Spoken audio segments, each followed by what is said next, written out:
समीर, नाशिक जिल्ह्यासह नांदगाव मनमाड मतदारसंघाला आणखी पुढे घेऊन जाण्यासाठी तुला उत्तम आरोग्य आणि उदंड आयुष्य लाभो याच मनापासून सदिच्छा। छगन भुजबळांनी नुकतंच पुतण्या समीर भुजबळांना वाढदिवसाच्या या शुभेच्छा दिल्यात।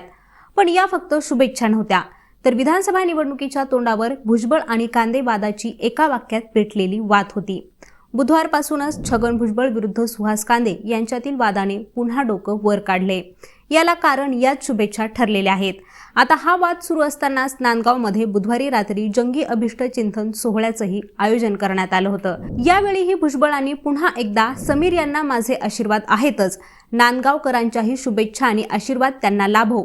मुंबई, नाशिक, येवला, नांदगाव आणि सगळा महाराष्ट्र समाजकार्यासाठी तुमची वाट पाहत आहे असं म्हणत दुसऱ्यांदा समीर भुजबळ आणि नांदगाव मनमाड मतदारसंघ यांना एकत्रित आणले। भुजबळ यांच्या याच पेरणीवर सुहास कांदेनेही लागल्या हाताने नांगर फिरवलाय। 5 वर्ष भुजबळ या मतदारसंघात दिसले नाहीत, मात्र 8 दिवसांपासून विविध कार्यक्रम घेत आहेत। पंकज भाऊंची एकदा इच्छा पूर्ण झालीये, आता समीर भाऊंचीही इच्छा पूर्ण करायची आहे असं म्हणत कांदेंनी पराभवाची आठवण करून देत जुन्या जखमांची खपली काढली। इतकंच नाही तर भुजबळांनी स्वतः उभं राहावं, मी आपल्या समोरही लढायला तयार आहे, जर मला पक्षाने आदेश दिला तर मी येवल्यातूनही उभं राहायला तयार आहे असं आव्हान सुहास कांदेंनी देऊन टाकले।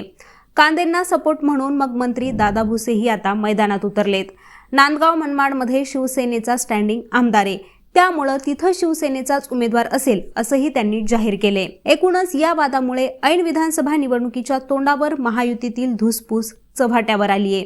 पण या वादाचं मूळ नेमकं काय आहे आणि भुजबळ हे नांदगाव मनमाडमध्ये पेरणी का करत आहेत तेच या व्हिडिओच्या माध्यमातून जाणून घेणार आहोत। नांदगाव मतदारसंघात स्वातंत्र्यानंतर काँग्रेसचंच वर्चस्व होतं, पण 1990 मध्ये कम्युनिस्ट पक्षाच्या कॉम्रेड माधवराव गायकवाड यांनी या मतदारसंघात लाल निशाण फडकवलं। 1995 मध्ये भाजप शिवसेना लाटेत नांदगावकरांनी शिवसेनेला भरभरून मतदान केलं। राजेंद्र देशमुख या मतदारसंघातील शिवसेनेचे पहिले आमदार झाले। 1999 मध्ये काँग्रेसच्या अनिल आहेर यांनी शिवसेनेच्या ताब्यातून हा मतदारसंघ आपल्याकडे खेचून आणला। 2004 मध्ये संजय पवारांनी पुन्हा शिवसेनेचा इथं भगवा फडकवला। इथपर्यंत काँग्रेस विरुद्ध शिवसेना असा सामना होता। 2009 मध्ये मात्र राजकीय बदलाचं वारं हे जोरदार वाहू लागलं।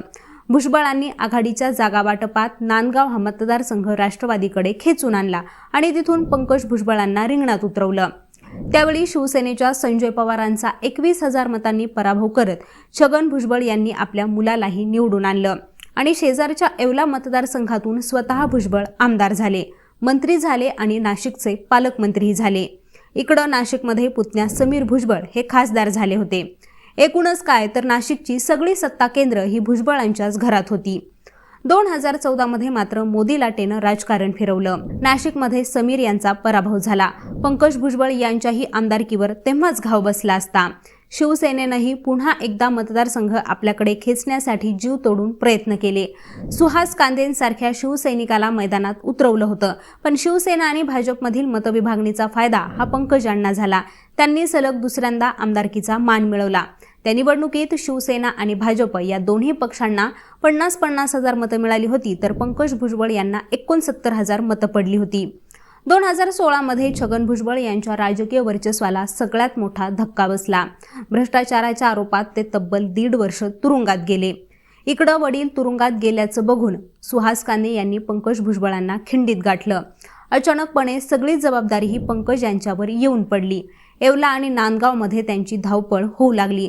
राजकारण आणि इतर गोष्टींमध्ये दमछाक होत होती आणि हीच संधी साधून सुहास कांदेंनी नांदगाव मतदारसंघात राष्ट्रवादी पोखरायला सुरुवात केली।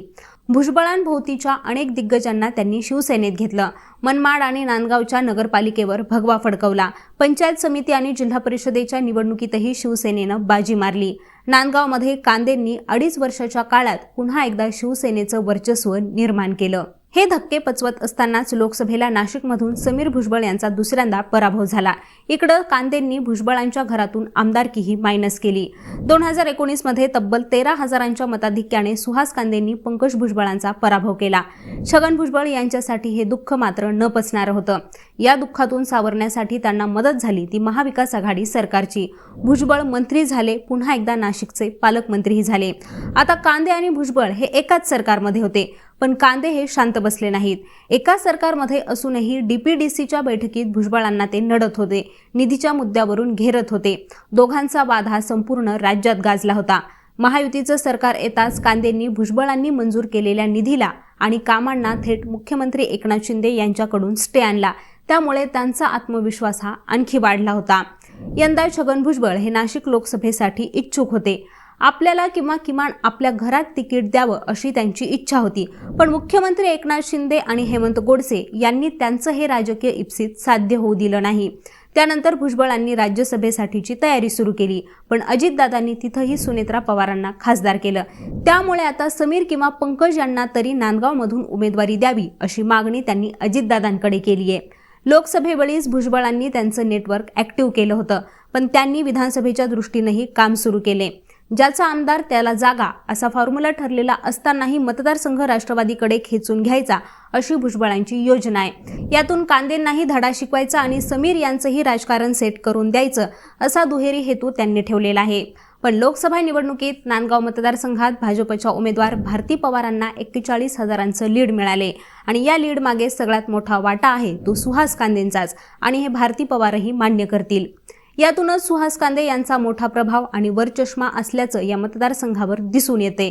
त्यामुळेच कांदे यांची एक प्रकारे उमेदवारीही फिक्स केल्याचं बोललं जाते. कांदेंनी विधानसभेच्या दृष्टीने विरोधातील 5 पैकी संजय पवार आणि राजेंद्र देशमुख या 2 माजी आमदारांनाही आपल्या सोबत घेतले. या दुष्काळी मतदारसंघात पाण्याचा प्रश्न गंभीर असतो. मनमाड शहरात तर तो अतिशय तीव्र आहे. पण धरणातून थेट जलवाहिनीद्वारे योजना राबवून कांदेंनी मनमाडचा यक्ष असा पाणी प्रश्न सोडून दाखवलाय आणि ही त्यांच्या दृष्टीनं सगळ्यात मोठी जमेची बाजू आहे. पण भुजबळांनी ही हार मानलेली नाहीये. त्यांनी नांदगावमध्ये फिल्डिंग लावलीये. काहीही झालं तरी सुहास कांदेंना सुट्टी द्यायची नाही, त्यांना चेपवायचंच अशा आक्रमक मूडमध्ये भुजबळ आल्याचं दिसून येतंय. आता मंडळी, याबद्दल तुम्हाला काय वाटतं ते आम्हाला कॉमेंट करून नक्की सांगा. तसंच यांसारख्याच राजकीय घडामोडी या सविस्तर विश्लेषणासहित जाणून घेण्यासाठी लेट्सअप मराठीला सर्वच सोशल मीडिया हँडलवरती फॉलो करायला विसरू नका आणि पाहत रहा लेट्सअप मराठी.